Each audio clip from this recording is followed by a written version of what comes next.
C'est pas une compromission, je suis pas partisan. Si je trouve que quelqu'un dit des choses intéressantes, même si je trouve pas que tout ce qu'il dit est intéressant, même s'il peut dire par ailleurs des choses dangereuses, je vais prendre un autre cas. Je trouve que Mélenchon est intéressant. Mélenchon, il me captive quand il déclenche, quand il part dans une diatribe contre la finance. C'est épatant. J'adore Mélenchon quand il commence puisqu'il connaît bien le sujet, il est super. Et en même temps, ce mec me dit, il faut rester dans l'Union européenne, qui pour moi est un projet fasciste. L'Union européenne, pour moi, c'est un projet qui a été pensé par des nazis comme Walter Hallstein et qui a été dirigé par des nazis comme Walter Hallstein, qui a été le premier président de la Commission européenne. Walter Hallstein était un dignitaire nazi qui avait écrit pour Hitler, à sa demande, un plan pour une nouvelle Europe qui ressemblait à l'Union européenne. C'est-à-dire très antidémocratique. Complètement antidémocratique. Donc, pour moi, défendre, nous interdire de sortir de l'Union européenne, dire il faut rester dans l'Union européenne, c'est... Alors, j'allais dire impardonnable, mais il ne faut pas que je dise impardonnable, parce que justement, précisément, c'est pardonnable. Je continue à bien aimer Mélenchon, et ces formidables diatribes très politiques contre les banques et les actionnaires, et le PS, c'est remarquable, mais le même mec, il dit quelque chose qui est pour moi extrêmement dangereux, c'est de défendre ce régime fasciste qui est l'Union européenne. Eh ben, je parle de Mélenchon et j'en parle tout le temps. Voilà, et j'ai plein de liens vers Mélenchon et le parti de gauche. Eh ben, si vous trouvez que chez Soral, il y a quelque chose de dangereux, et qu'en même temps, Soral, il est un résistant à la guerre, il dénonce les manipulations qui nous conduisent à des guerres. Il dénonce la mainmise de la banque sur les médias.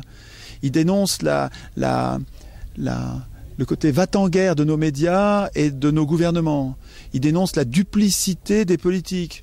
Mais je suis désolé, il y a plein de choses intéressantes. Il dénonce le colonialisme guerrier du sionisme. En disant que le sionisme n'est pas ce qu'on dit d'habitude, qui est le droit pour les juifs d'avoir une terre. Ben ça, évidemment, tout le monde est sioniste. Si le sionisme c'est ça, moi je suis comme mon frère. Si le sionisme c'est que les juifs aient droit à avoir une terre, évidemment, tout le monde est sioniste. Mais Soral explique et démontre, et il se trompe peut-être, ben, il faudra démontrer qu'il se trompe, voilà. Mais il explique en long, en large, en travers que le sionisme est un projet colonial, raciste, militaire. Eh ben, je trouve ça intéressant, et il y en a pas beaucoup qui le disent comme il le dit. Eh ben, il faut qu'il fasse partie du débat. Il suffit pas de dire qu'il est raciste, fasciste, ça c'est juste pas convaincant. Enfin, on est convaincu par un argument pareil que si on est pas politisé et on a peur des gros mots, on dit bon, il est fasciste, donc ben je m'éloigne, je vais penser à autre chose. Ben, vérifie s'il est vraiment fasciste. Pour moi, le fascisme, c'est Hollande et Sarkozy. Je suis désolé, hein, pour moi le fascisme, c'est les possédants, les banquiers et les industriels, les multinationales, de la chimie, de la sidérurgie, les multinationales comme IG Farben, qui prennent le contrôle du politique et qui deviennent viscéralement anticommunistes et antisyndicaux, et qui nous condamnent aux travaux forcés en nous empêchant toute résistance. C'est ça le fascisme. C'est les plus riches qui prennent le contrôle du politique totalement, et qui terrorise la population pour qu'elle consente aux travaux forcés sans... C'est ça le fascisme. C'est pas le racisme. Le fascisme, c'est pas le racisme. Quand on dit le fascisme, c'est le racisme, on nous détourne et on peut plus se battre contre les banques. Mais je suis désolé, je me laisse pas faire. Je ne veux pas, enfin moi je ne veux pas, c'est pas moi qui décide, mais enfin moi dans mon esprit, le fascisme, ça n'est pas le racisme ou l'antisémitisme. Je suis désolé. Et donc, alors, si le fait de tenir à une définition du fascisme qui soit opérationnelle pour nous protéger contre les pires ennemis du peuple, ça fait de moi un fasciste, ben on dit juste n'importe quoi. Voilà, on dit juste n'importe quoi. Si vous voulez montrer que Soral est un fasciste, qu'il est ultra dangereux, eh ben, organisez des joutes publiques où vous allez le mettre en cause et il va se défendre. Il faut qu'il puisse se défendre. Parce que vous pouvez pas, si vous le lapidez, moi je suis pas pour la lapidation, je suis désolé, vous peut-être, mais moi pas. Organisez des débats publics dans lesquels vous allez avoir Soral ou d'autres, ou Asselineau, tous ceux que vous me reprochez de trouver intéressants sur tel et tel point. Ben, mettez-les dans des joutes publiques, démontrez leur inanité, leur mensonge ou leur criminalité, mais n'attendez pas de moi que je les lapide ou que j'appelle à leur criminalisation. Je ne marcherai pas, je ne ferai pas ça. Voilà. Ce cheminement intellectuel que vous expliquez, est-ce qu'il n'y a pas quand même un danger? Je prends l'exemple, du discours de Marine Le Pen. Aujourd'hui, Marine Le Pen a repris exactement les mêmes positions du Front de gauche et de Oui, elle est à gauche. Donc, c'est une tactique. Donc, si vous faites confiance à ce que dit Marine Le Pen, vous risquez de cautionner justement un Front National qui est manifestement un parti qui veut prendre le pouvoir et imposer un régime totalitaire, comme Alain Soral a été un aspirateur du Front National et qu'Alain Soral aussi est un aspirateur de Dieudonné. Et Dieudonné, est-ce que vous acceptez, vous reconnaissez, vous approuvez ces positions aujourd'hui qu'il exprime justement en accord avec M. Soral? Je ne pose pas du tout le problème comme vous. Le Front National, c'est un parti qui cherche à avoir le pouvoir comme les autres partis. Et il était ultra-libéral à une époque, et maintenant il est anti-libéral. Je vous fais remarquer que c'est l'influence de Soral qui était communiste pendant 7 ans, beaucoup plus longtemps qu'au Front National, il était communiste, et c'est son passage au Front National qui a tiré le Front National à gauche. Donc l'influence de Soral au Front National, c'est de l'avoir tiré à gauche.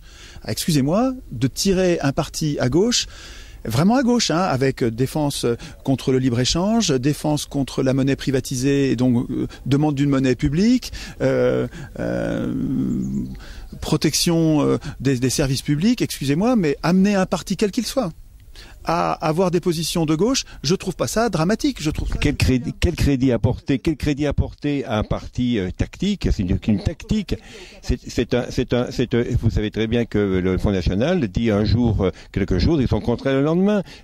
Donc tous les partis font ça. Excusez-moi, je suis désolé, mais tous les partis font ça. Je n'accorde aucun crédit à aucun parti.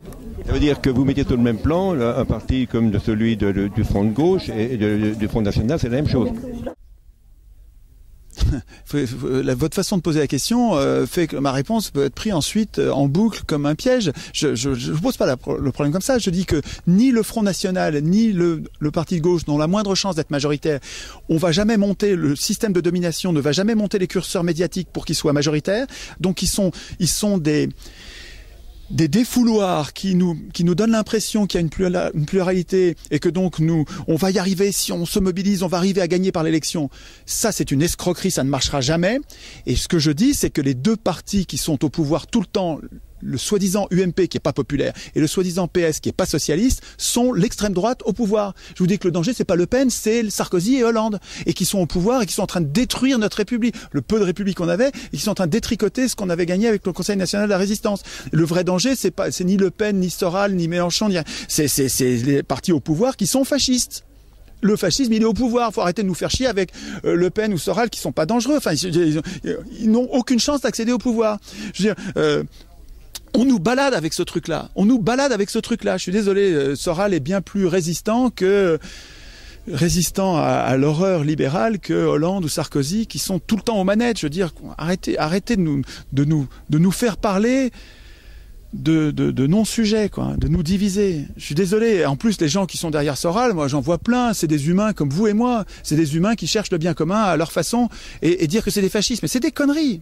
Enfin, moi, j'en ai pas vu, je suis désolé. Je vois des gens qui cherchent le bien commun. J'ai même rencontré des royalistes. Je pensais que les royalistes, moi, quand je vois les royalistes du 19e siècle, c'est épouvantable. C'est vraiment des très puissants, très riches, qui sont des esclavagistes. Ok. Mais je vois les royalistes d'aujourd'hui, les jeunes gens qui se disent royalistes, c'est des gens qui préfèrent ça à la corruption bancaire actuelle. Et qui ont l'impression qu'un roi est tenu par sa religion, sa foi, son catholicisme, ses valeurs. À mon avis, ils se trompent, parce que le royalisme, moi, je vois plein d'abus de pouvoir. Mais on peut très bien parler avec eux. Et quand je parle avec eux, je ne deviens pas royaliste. Il faut arrêter d'être con. Enfin, c'est incroyable, ça. Enfin, le politique, c'est l'aptitude, c'est l'organisation sociale d'une discussion avec des gens qu'on n'aime pas. Si le politique, c'est de discuter qu'avec des gens qui sont plus ou moins d'accord avec moi, on a juste nié le politique et on est en train de fabriquer la guerre parce que les gens avec qui vous décidez de pas discuter, ils sont en train de s'armer parce que si vous les niez en tant qu'humain en disant ils sont fascistes et donc il faut pas leur donner la parole, donc il faut éviter qu'ils soient au Parlement, etc. Mais ils sont en train de s'armer pour avoir la parole. C'est des humains qui ont droit à la parole.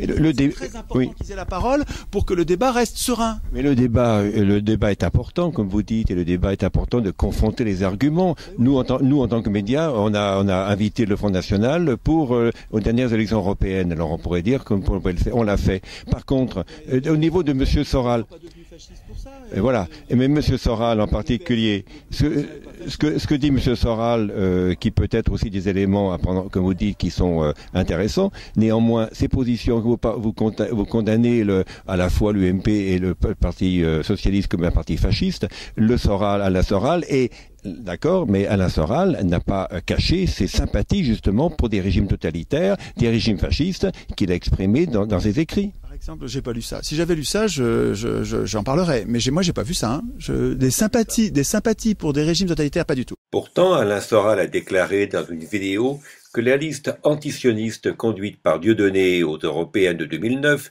sur laquelle il occupait la 5e place, a bénéficié de subsides iraniens. D'autre part, Alain Soral ne cache pas ses sympathies pour le régime syrien de Bachar el-Assad. Je le vois antitotalitaire, je le vois résistant à l'empire, un empire en formation. Des empires, il y en a eu plein dans l'histoire des hommes. Et là, il y en a un qui est en formation. Il y en avait deux. Il y avait l'empire soviétique, il y avait l'empire américain. Là, c'est l'empire américain. Depuis que le mur est tombé, il n'y en a plus qu'un. Il est urgent de résister à ce truc-là. Il faut arrêter de nous diviser, de nous faire chier à dire c'est Soral qui serait fasciste. Enfin, c'est déconnant. Je trouve ça déconnant. Voilà. Je me trompe peut-être. Je me trompe peut-être. Ses sympathies avec le Front National sont quand même avérées. Comment les sympathies de M. Soral avec le Front National sont avérées. C'est en train de se déliter, on dirait. Ils sont plutôt en train de se tirer dans les pattes. Mais même, je crois pas du tout que le Front National soit fasciste. Excusez-moi. Pour moi, je vous ai dit ce que ça veut dire fasciste. Fasciste, ça veut dire que les riches, les possédants du moment, viscéralement anti-partageux et anti-communistes, anti-syndicats, prennent le contrôle du politique et détruisent toute possibilité de défense du peuple, de ses propres intérêts, avec des solidarités, le communisme au sens large, avec les différentes variantes. Le fascisme, c'est l'anticommunisme viscéral des classes possédantes, des grands possédants. Bon, alors, une fois que cette définition-là est bien fixée, le fascisme, c'est pas le racisme. Le racisme, tu le trouves aussi chez des communistes, tu le trouves chez les socialistes, tu le trouves chez des démocrates libéraux soi-disant, tu le trouves partout. Le racisme, c'est un fléau, mais qui n'est pas le fascisme, qui n'est pas notre problème majeur. Notre problème majeur, c'est un problème, c'est un fléau, je dis bien c'est un fléau, le racisme est un fléau, l'antisémitisme est un fléau, ok ?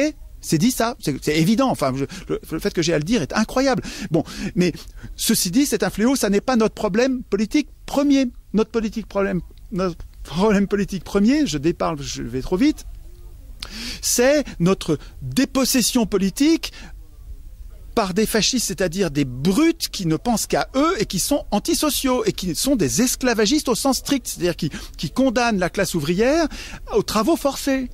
Donc c'est les 1%, la classe des 1%, c'est le capitalisme, c'est la classe des 1% qui, voyant qu'elle ne peut plus gagner avec les élections, prend le pouvoir de force, parce que ce qu'il faut surtout, c'est qu'elle ait le pouvoir, cette classe des 1%. C'est ça le fascisme. Relisez Guillemin. Guillemin explique bien ce que c'est que le fascisme.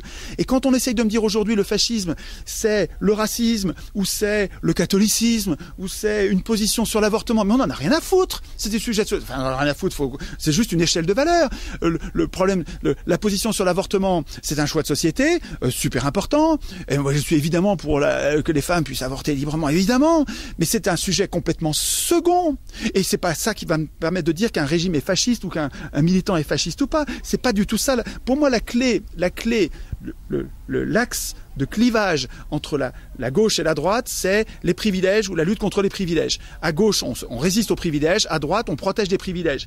Et puis, si on les protège violemment, on est d'extrême. Après ça, qu'aujourd'hui, on nous ait depuis 30 ans, 40 ans, peut-être même plus, décaler le curseur pour que nous considérions que le clivage gauche-droite il soit avec le racisme d'un côté et les antiracistes de l'autre. Mais tiens, mais les banquiers se marrent. Putain, super quoi, hein. C'est les banquiers qui ont organisé ça parce que, en tout cas, le résultat pour eux, c'est que on n'arrive plus à critiquer la banque sans être raciste. La bonne blague. Mais vous voyez pas la manipulation. Mais justement, je marche pas dans cette manipulation. Vous dites que le danger, c'est pas Le Pen. Vous pouvez gueuler, me traiter de fasciste. Le danger, c'est pas Le Pen. Le Pen, c'est un parti qui va nous mentir pour avoir le pouvoir, comme tous les partis. Moi, je conchis les partis, pas les partisans, hein, parce que dans les partis, il y a des tas de gens bien qui font de la politique et qui cherchent le bien commun. Mais l'organisation en parti, pour moi, est une catastrophe. Et qui vient de l'élection. C'est pas notre faute. L'élection nous pousse à créer des partis. Et donc, c'est normal que les militants se mettent dans des partis. Vous n'êtes pas inquiet si, par exemple, le Front National prend le pouvoir en France? Mais je vais voir ce qu'elle fait. Je vais voir ce que fait le Front National. serait pas trop tard à ce moment-là? Mais on y est déjà, enfin arrêtez, vous vous rendez pas compte, mais vous êtes aveugle ou quoi? On est déjà dans le du bout de l'horreur, regardez ce qui se passe en Grèce. Et c'est des socialistes. Enfin, arrêtez de nous fabriquer des diables et nous diviser dans la résistance. Vous avez dit effectivement... C'est un empire, il faut arrêter de se diviser sur des conneries. Vous avez dit que le fascisme, c'est les banquiers, c'est les riches. Donc c'est exactement la position du Front National, ça. Donc c'est vrai que le Front National n'est pas un parti fasciste pour vous. Mais de toute façon, vous n'avez pas entendu Jospin qu'il a avoué à la radio en disant, de toute façon, évidemment que tout le monde sait que le Front National n'est pas un parti fasciste. D'ailleurs, il n'y a jamais eu de fasciste. Cette histoire de fascisme disait Jospin, c'était un jeu de dupes, un jeu. Comment il avait dit? Il avait dit un jeu. J'ai oublié les termes exacts. Il faudrait en incrustation retrouver le passage, mais c'était évident, quoi. Le PS a monté en épingle, a inventé de toutes pièces un péril fasciste pour gêner la droite et gagner les élections. Et pourtant, M. Le Pen a toujours été très proche des milieux nazis. Il a considéré qu'Hitler était un grand homme, qu'aujourd'hui il y a des mouvements au sein du Front National qui sont pro-nazis. Cela vous gêne pas? C'est pas que ça me gêne pas, c'est que Le Pen n'a pas le pouvoir.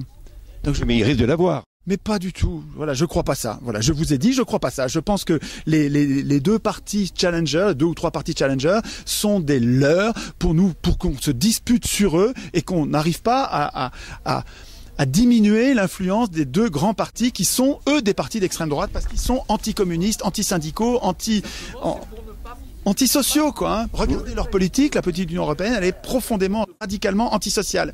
Et le PS et l'UMP ont la même politique de droite dure, donc d'extrême droite. Enfin, je sais pas, extrême droite, ça veut dire nos pires ennemis, quoi. Hein. Vous dites vous.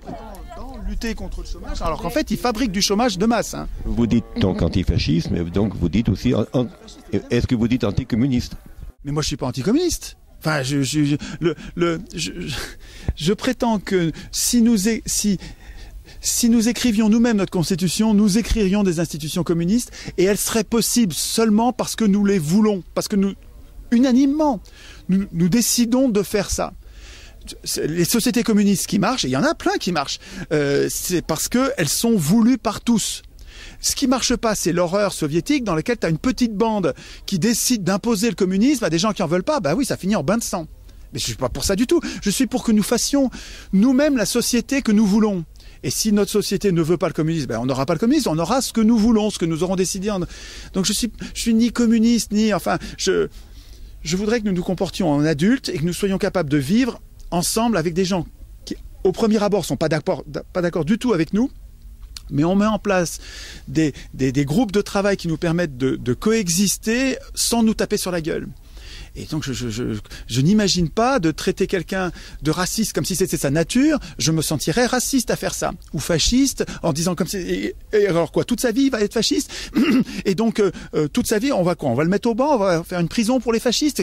Comment vous raisonnez? Je n'ai pas d'alternative à discuter avec les humains. Les humains, vous m'entendez? Oubliez vos étiquettes, c'est un humain. Pour l'instant, il a une position, vous dites que c'est fasciste. Ben, on va voir, on va discuter avec lui, on va voir où il en est, pourquoi il est comme ça, qu'est-ce qui lui a fait peur. Et s'il s'aperçoit que ses peurs étaient mal fondées, ben, peut-être qu'il va changer d'avis petit à petit. Le temps de reconnaître en douceur, parce que c'est difficile de reconnaître brutalement qu'on s'est trompé, donc il va le faire en douceur. Donnez-lui le temps de changer d'avis. C'est pas une forme de naïveté, ça.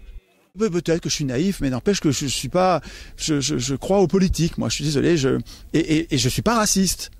Alors que quand on dit que quelqu'un est fasciste, comme si c'était définitivement quelqu'un qui était ultra dangereux au point du fait qu'il fallait l'exclure de la politique, je suis désolé, ça c'est raciste. Et moi je suis pas raciste.